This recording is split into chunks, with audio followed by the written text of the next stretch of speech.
Welcome to RTV. So, జనరల్‌గా మోకాళ్ళ నొప్పులు ఈ సమస్య ఇబ్బంది పెడుతూ ఉంటుంది. అయితే మోకాళ్ళ నొప్పులు తగ్గించుకోవడానికి న్యాచురోపతిలో ఎటువంటి వైద్య విధానాలు అందుబాటులో ఉన్నాయి? అసలు ఎలాంటి ఫుడ్స్ అవాయిడ్ చేయాలి? ఆహార నియమాలు పాటించాల్సిందేనా? సో, పూర్తి వివరాలు తెలుసుకుందాం. మనతో పాటు ప్రముఖ న్యాచురోపతి వైద్యులు డాక్టర్ జ్యోత్స్న పులిపాటి ఉన్నారు. మ్యామ్ నమస్తే అండి. నమస్తే అండి. జనరల్‌గా మోకాళ్ళ నొప్పులంటే మనం ఎప్పుడూ మాట్లాడుకున్నట్లే పెద్ద ఏజ్‌లో 40, 50 ఏళ్ల ఆ వయసులో చూసేవాళ్ళము. ఇప్పుడు అలా కాదు 20, 25 ఇయర్స్ ఆఫ్ ఏజ్ నుంచి మనం చూస్తూ ఉన్నాము. అంటే న్యాచురోపతి అసలు జనరల్‌గా ఏం చెప్తుంది? ఎందుకు ఈ తక్కువ వయసులోనే మోకాళ్ళ నొప్పులొస్తున్నాయి? అయితే మోకాళ్ళ నొప్పులకి ఫస్ట్ ఆఫ్ ఆల్ మనకి అనేక కారణాలున్నాయి. హ్మ్. న్యాచురోపతి ప్రిన్సిపల్స్‌లో మనము రూట్ కాజ్ హీలింగ్ అనేది మెయిన్ థింగ్ అన్నమాట. హ్మ్. సో, ఫస్ట్ మనకి డయాగ్నోసిస్ ఇంపార్టెంట్. ఎవరైనా కానివ్వండి మోకాళ్ళ నొప్పులతో వచ్చారు అనంటే, వాళ్ళ ఏజ్, వాళ్ళు వర్క్ చేసేది, వాళ్ళ ప్రొఫెషన్, తర్వాత ఏమైనా హిస్టరీ ఆఫ్ ఇంజురీస్ ఉన్నాయా హ్మ్. అనేది మనం రూల్ ఔట్ చేస్తాం. సో, మోకాళ్ళ నొప్పులు ఉన్నాయి అనంటే గనక మనకి మోకాళ్ళల్లో వచ్చేసి అనటమికల్లీ కొన్ని లిగమెంట్స్ ఉంటాయన్నమాట. హ్మ్. అందులో యాంటీరియర్ క్రూషియేట్ లిగమెంట్ అనేది చాలా కామన్‌గా పార్షియల్ టేర్ అవ్వడము, దాంతో పెయిన్ రావడము. ఇది ఎవరికి అవుతుంది అనంటే హెవీ లిఫ్టింగ్ కానివ్వండి, హెవీ ఎక్సర్‌సైజెస్, మోకాళ్ళ పైన ఎక్కువ లోడ్ పడే ఎక్సర్‌సైజెస్ జిమ్మింగ్‌లో చేసినా కానివ్వండి, లేకపోతే ఎవరైనా అథ్లెటిక్స్ కానివ్వండి, లేకపోతే ఎవరైనా స్పోర్ట్స్ పర్సన్ కానివ్వండి. ఇలా కాకుండా ఎవరైనా ఒక కామన్ పర్సన్ మోకాళ్ళ నొప్పులు క్రమేణా పెరుగుతూ వచ్చాయి, మోకాళ్ళల్లో వాపులొచ్చాయి, కూర్చోడానికి ఇబ్బందవుతుంది. ఈవెన్ ఈ చైర్ లెవెల్‌లో కూడా కూర్చోడానికి ఇబ్బందవుతుంది. దీనికంటే కింద లో హైట్ స్టూల్స్ ఉన్నాయి అనంటే అసలు కూర్చోలేకపోతున్నాము.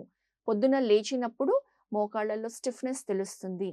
పాదం తీసి పాదం అడుగు పెట్టాలి అనంటే ఇబ్బంది పడుతున్నాము అని ఎవరైనా ప్రెజెంట్ చేశారు అనంటే, మనకి ఇదే ఎక్కువ కేసెస్ ఉంటాయన్నమాట. హ్మ్. దాన్నే మనం ఆస్టియో ఆర్థరైటిస్ అంటాం. Okay. So, osteo arthritis. Osteo అంటే బోన్, ఆర్థరైటిస్ అనంటే ఆ హ్మ్. జాయింట్‌లో ఇన్‌ఫ్లమేషన్ హ్మ్. అనేది లోపల మనకి తెలుస్తుంది. సో, ఆస్టియో ఆర్థరైటిస్‌లో ఇంకా మోకాళ్ళ లోపల ఉన్న గుజ్జు అంటాము, లేకపోతే కార్టిలేజ్ ఏదైతే ఉంటుందో, దాని అరుగుదల అనేది మెయిన్ రీజన్ ఉంటుంది. సో, డీజెనరేషన్ అనేది కనిపిస్తుందనమాట. హ్మ్. ఇది చాలా కామన్‌గా మనము అంతకుముందు ఇందాక మీరన్నట్లు 60 ఇయర్స్, 70 ఇయర్స్ పైబడిన వాళ్ళలో కనిపించేది. కొంచెం కొంచెంగా మోకాళ్ళ నొప్పులనేవాళ్ళు. కానీ ఇప్పుడు ఆ ఏజ్ కాస్త 20స్, 30స్‌లో వచ్చింది. హ్మ్. దీనికి మెయిన్ కారణాలు చూస్తే గనక మన life style, lack of exercise, lack of muscle strengthening. ఇప్పుడు long sitting, long standing, especially works చేసేవాళ్ళు, రైట్ ఫ్రమ్ ఎక్కువ డ్రైవింగ్ చేస్తున్నా కానివ్వండి, సాఫ్ట్‌వేర్ ప్రొఫెషనల్స్ కానివ్వండి, 8-10 అవర్స్, 12 అవర్స్, 14 అవర్స్ కూర్చొని వర్క్ చేస్తారు. బ్రేక్స్ లేకుండా. లేకపోతే టీచర్స్, ప్రొఫెసర్స్ ఎక్కువ లాంగ్ స్టాండింగ్ వర్క్ చేస్తూ ఉంటారు. ప్లస్ ఎవరైనా కానివ్వండి ఎక్కువ డ్రైవ్ చేసేవాళ్ళు. ఇలాంటి వాళ్ళల్లో మనము ఎక్కువగా ఈ నీ పెయిన్స్ అనేది ఎర్లీ ఏజ్‌లో చూస్తూ ఉంటాము. హ్మ్. దీనికి ఇంకొక మెయిన్ కారణం ఒబెసిటీ.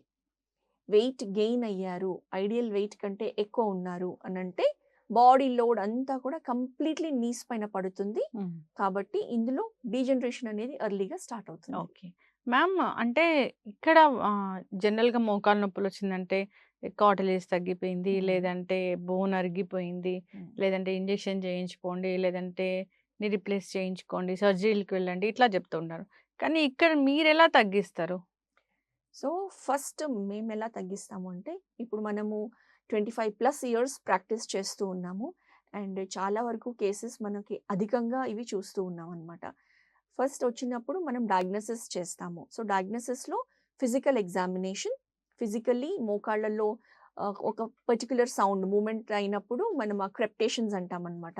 అది అన్నది దానికోసం చూస్తాము. దెన్ లోకల్‌గా స్వెల్లింగ్ ఉందా లేదా? అండ్ మజిల్ స్ట్రెంగ్త్‌ని టెస్ట్ చేస్తాము. ప్లస్ ఒక బేసిక్ ఎక్స్‌రే హ్మ్. అనేది చేయించినప్పుడు మనకి ఇంటర్నల్ బోన్ కండిషన్ అనేది మనకు కనిపిస్తుంది. అది సరిపోతే గనక మనకి వేరే ఇన్వెస్టిగేషన్స్ అవసరం లేదు.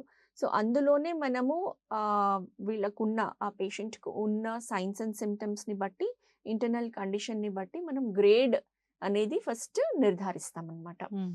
సో, మోకాలు నొప్పుల్లో ఆర్ ఆస్టియో ఆర్థరైటిస్‌లో మనం మేజర్‌గా 4 గ్రేడ్స్ చూస్తాము. సో, బిగినింగ్ గ్రేడ్ 1 అనంటే ఎవరికైతే ఇప్పుడిప్పుడే నొప్పులు స్టార్ట్ అయినియి, కొంచెం ఇబ్బంది పడుతున్నారు. మెట్లు ఎక్కడం, దిగడంలో కొంచెము హిల్లీ ఏరియా ఎక్కాలంటే ఇబ్బంది పడుతున్నారు. అది గ్రేడ్ 1. గ్రేడ్ 2 అనంటే ఇంకా అసలు ఎక్కువ లాంగ్ డిస్టెన్స్ నడవడానికి ఇబ్బంది పడుతూ ఉన్నారు. పెయిన్స్ బాగా అనిపిస్తుంది. పొద్దున లేచినప్పటికి వాపులు కనిపిస్తున్నాయి. అది గ్రేడ్ 2 అన్నమాట. గ్రేడ్ 3 అనంటే ఈవెన్ షార్ట్ డిస్టెన్స్ నడవాలన్నా, మెట్లు దిగాలన్నా, ఎక్కాలన్నా చాలా ఇబ్బంది పడుతున్నారు. పక్కన రైలింగ్ సపోర్ట్ లేకపోతే పక్కన పట్టుకోకుండా ఎక్కలేని పరిస్థితి. ఇంకా గ్రేడ్ 4 అనంటే ఫైనల్ గ్రేడ్. రూమ్‌లో నుంచి వాష్‌రూమ్‌కి ఎళ్ళాలి అంటే కూడా చాలా ఇబ్బందిగా ఫీల్ అవుతూ ఉండడం. అది హ్మ్. Final grade. సో, ఫస్ట్ మనం ఈ గ్రేడ్స్ అసెస్ చేసి హ్మ్. ఎవరు కూడా క్లినిక్‌కి గ్రేడ్ 1లో రారు. అవును. ఎందుకు అనంటే ఎవరికైనా కానివ్వండి సాధారణంగా కొంచెం మోకాళ్ళ నొప్పులు ఎక్స్‌పీరియన్స్ చేస్తే కొంచెం పెయిన్ రిలీవింగ్ బామ్ రాసుకోవడము, కొంచెం లేకపోతే ఆయిల్ మసాజ్ చేసుకోవడము, లేకపోతే పెయిన్ కిల్లర్స్ అనేది హ్మ్. తీసుకుంటారు. అది కొంచెం ప్రొలాంగ్ అవుతుందన్నమాట. బట్ మనము అందరూ తెలుసుకోవాల్సింది ఏంటి అనంటే ఇంటర్నల్ డ్యామేజ్ అనేది పెయిన్ కిల్లర్స్ తీసుకున్నా కూడా అది జరుగుతూనే ఉంటుంది. హ్మ్. పెయిన్ కిల్లర్ తీసుకుంటే మనకి పెయిన్ తెలియకుండా మాత్రమే ఉంటుంది. కానీ అక్కడ ఇంటర్నల్‌గా జరిగే ప్రాసెస్ అనేది జరుగుతూ ఉంటుంది. ఇన్‌ఫ్లమేషన్ అనేది పెరుగుతూనే ఉంటుంది. అంటే అప్పుడప్పుడే పెయిన్ వస్తుందంటే లోపల ఏదో డ్యామేజ్ జరుగుతుంది. ఖచ్చితంగా. అది మన బాడీ సిగ్నల్. పెయిన్ హ్మ్. అనేది మన బాడీ ఒక సిగ్నల్ పంపిస్తుంది. హ్మ్. ఆల్రెడీ ఎన్నో చేంజెస్ జరిగిన తర్వాతనే ఈ సిగ్నల్ అనేది మనకొస్తుంది. హ్మ్. అందుకే అంటామనమాట. చిన్నగా మనము బాడీ చెప్తున్నప్పుడే ఫస్ట్ సిగ్నల్స్ ఇచ్చినప్పుడే మనం వింటే గనక మన బాడీ ఆ ఏడ్చే కండిషన్ వరకు వెళ్ళాల్సిన అవసరం ఉండదు. యెస్. మ్యామ్ ఏ అంటే ఏ స్టేజ్ వాళ్ళ వరకు మీరు ట్రీట్ చేస్తారు? ఇప్పుడు మనం మన క్లినిక్‌లో అండి ఎక్సలెంట్ థెరపీ, ఓజోన్ థెరపీ చేస్తున్నాము. దానితో చాలా అద్భుతమైన రిజల్ట్స్ కనిపిస్తూ ఉన్నాయి. గ్రేడ్ 4 అంటే ఎవరైనా ఈవెన్ సర్జరీకి పోస్ట్ చేసి ఉన్నవాళ్ళు కూడా సర్జరీ అవాయిడ్ చేసి లేకపోతే సర్జరీ పోస్ట్‌పోన్ చేసే అనే ఒక treatment ozone therapy or prolozone therapy అనేది ఒక ప్రిసైజ్ ట్రీట్మెంట్ మనం నీస్‌కి చేస్తున్నాము. హ్మ్. ప్లస్ దాంతో పాటు మనము లైఫ్ స్టైల్ గైడెన్స్ అనేది కూడా ఇస్తాము. ఓవర్ వెయిట్ ఉన్నారు. సో, వాళ్ళది వెయిట్ కూడా తగ్గిస్తూ ఈ ట్రీట్మెంట్స్ అనేది చేస్తూ హ్మ్. ఒక హోలిస్టిక్ ట్రీట్మెంట్ అన్నమాట. Plus knees, muscles around the నీస్‌ని స్ట్రెంథెన్ చేయడము. ఇంటర్నల్‌గా కార్టిలేజ్ రీజనరేట్ అవ్వడానికి తోడ్పడే మనము ఇవ్వాల్సిన గైడ్‌లైన్స్ అన్నీ కూడా మనము ఇస్తామన్నమాట. ఓకే. సో, ఆల్మోస్ట్ గ్రేడ్ 4 వరకు కూడా వెళ్ళిన వాళ్ళని మనము ఎంతోమందికి ట్రీట్ చేస్తూ ఉన్నాము. ఓజోన్ థెరపీ అనేది ఉంటుంది. కాంబినేషన్ ఆఫ్ ట్రీట్మెంట్ అనేది ఉంటుంది. Combination of treatment ozone therapy, acupuncture treatment, therapeutic నీ స్ట్రెంథెనింగ్ ఎక్సర్సైజ్ థెరపీ, చిన్న చిన్న యోగిక్ థెరపీస్. సో, దీంతో ఏంటి అనంటే గనక అండ్ లైఫ్ స్టైల్ ఇంటర్వెన్షన్. హ్మ్. ఇప్పుడు డైటరీ గైడ్‌లైన్స్ ఇవ్వాల్సి ఉంటుంది. నీస్‌లో ఇన్‌ఫ్లమేషన్ ఉంది. So, inflammatory, non inflammatory dietary guidelines ఇవ్వడము. సో, ఇలా మనము జస్ట్ ఆ మోకాళ్ళని ఒక సింప్టమాటిక్ ట్రీట్మెంట్ అని కాకుండా బాడీ యాస్ ఎ హోల్‌ని కూడా తీసుకొని మనం ట్రీట్ చేస్తాము. ఓకే. రూట్ కాజ్ ఏంటో తెలుసుకొని ట్రీట్ చేస్తారు.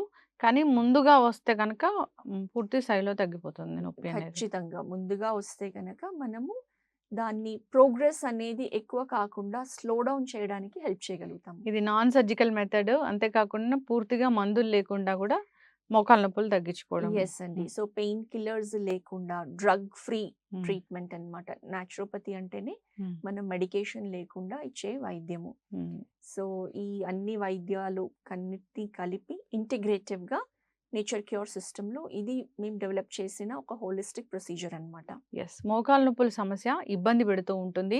మోకాళ్ళ నొప్పులు కోసం డాక్టర్ దగ్గరికి వెళ్ళాలంటే చాలా మంది కూడా భయపడుతూ ఉంటారు. ఎందుకంటే ఇంత అడ్వాన్స్ టెక్నాలజీ వచ్చినా వాళ్ళు కోత లేకుండా సర్జరీ చేస్తున్నా గానీ సర్జరీ అంటే భయపడుతూనే ఉంటారు. నేచురల్ వేస్ అందరికీ ఇష్టమే. సో, అసలు రూట్ కాజ్ ఏంటి? దాన్ని ఎట్లా తగ్గించుకోవాలి? ట్రీట్మెంట్స్ అంటే ఏమున్నాయి? ఓజోన్ థెరపీ కొత్తగా వచ్చింది. అంటే చాలా మందికి ఇంకా ఎక్కువగా తెలీదు. సో, దీనివల్ల అసలు ఎలాంటి ఇబ్బంది లేకుండా ఆ మోకాళ్ళ నొప్పులనే ప్రాబ్లమ్ తగ్గిపోతుంది. ఇబ్బంది పడుతున్న వాళ్ళకి కాంటాక్ట్ చేయాలని కోరుకుందాం. చాలా చక్కటి ఇన్ఫర్మేషన్ మ్యామ్. రూట్ కాజ్ తెలుసుకుని ట్రీట్మెంట్ అంటే అందరూ కూడా ఇష్టపడతారు. ఫాలో అవ్వాలని కోరుకుందాం. ధన్యవాదాలు. నమస్తే అండి.